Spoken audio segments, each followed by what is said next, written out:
Now, many of you already know that China has a low birth rate, and that was because of the one child rule.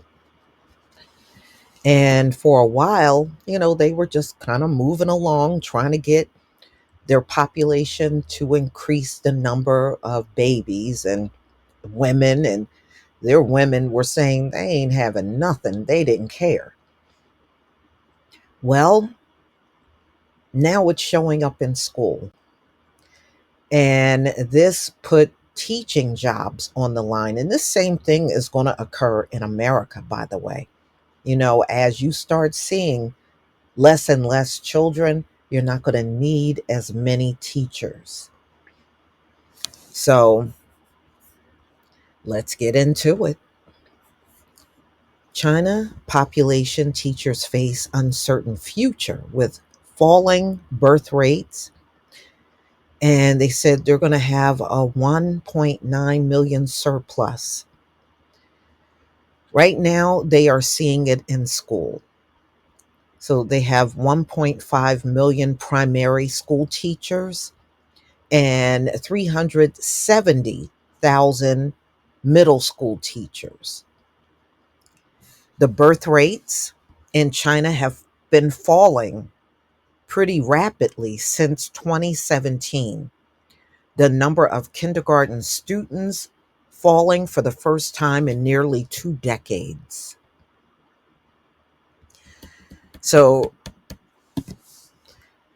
many said they found less guaranteed job security now that the birth rates have declined and is the leading to a surplus of teachers, with millions expected to lose their jobs over the next 10 years.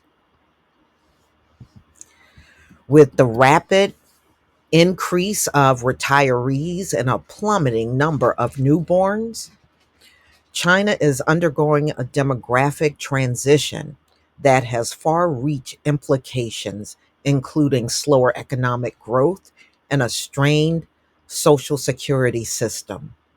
The number of newborn babies in China have gone into free fall since 2017, with births plunging to more like 500,000 last year to slightly over 9 million. The number of children attending kindergarten also saw its first decline in nearly 2 decades. They're saying that while primary school students fell in 2022 for the first time in a decade, according to the ministry.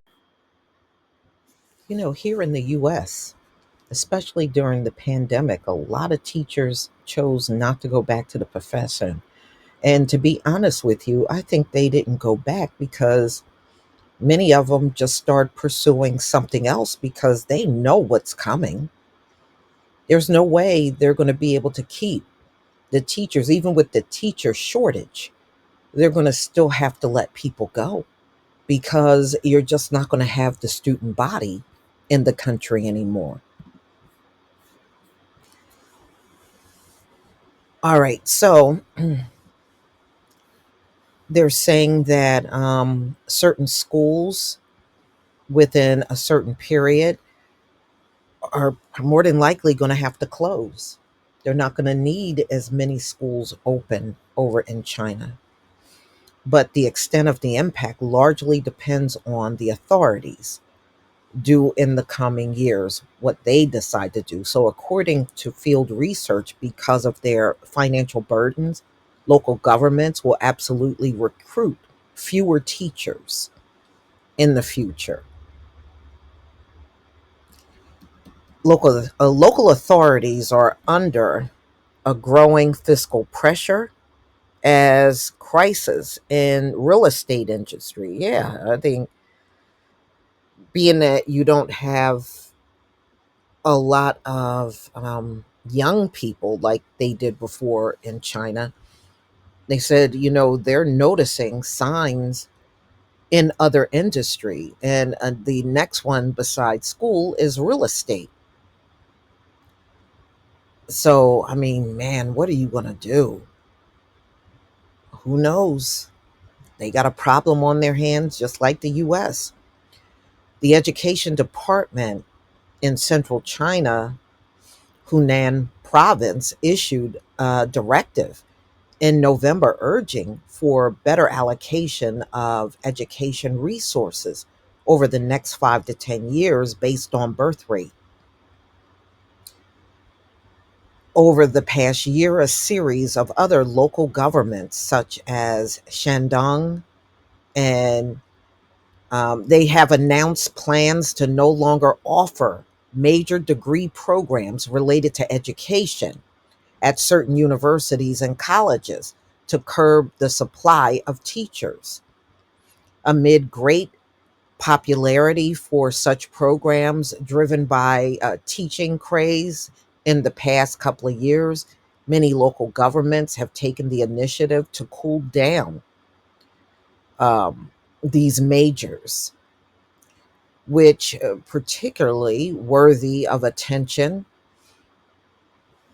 Well, there's no point in people getting teaching degrees if it's not enough children. So, Chinese schools have for decades been crowded with children, with as many as 50 students in one class. And they said in the rural areas, they've had 30 students to a class. So, wow, it don't look like they're going to see that again. So they said they started seeing the decrease in 2003. That's when they began seeing the decrease in student body. And this trend will continue to 2035 with the pace of decline accelerating. This is what China Newsweek had published in February of 2023. So in 2021, the number of children in kindergarten witnessed the first fall since 2003, followed by another drop of 3.7% in 2022. In 2022, the total number of students at primary schools also dropped for the first time since 2013, falling by 478,800 from a year earlier. Mm, that's a pretty significant drop. So, the trend may prompt public schools to reduce class sizes to avoid layoffs, which would also allow teachers to increase the time they spend with each student. So, but things may be such crueler at private school, which have a greater financial pressure and already have small classes. There will be a big possibility of layoffs. So many teachers have relatively low skill levels. So what they're saying is a lot of the teachers in China, they may not have other skills at all, especially those in rural schools. So it is of great significance to promote an upgrading of rural teachers through initiatives eliminating, they're trying to do whatever they can to eliminate the problem and help these teachers, because once they lose their jobs, many of them don't have another skill to fall back on so they can go into another profession. Mm-mm-mm. Fewer children also means less competition for schools, who may ease anxiety for parents and stress for students. So, y'all, according to this, things are looking pretty bad for schools in China. And don't you believe for another second that the same thing won't happen here in America, because it will. It will definitely happen here as well if it haven't already. But y'all, tell me what you think about this video. Please leave your comment and subscribe. Don't forget to hit on the notification bell, and I'll see you on the next video. Peace, family.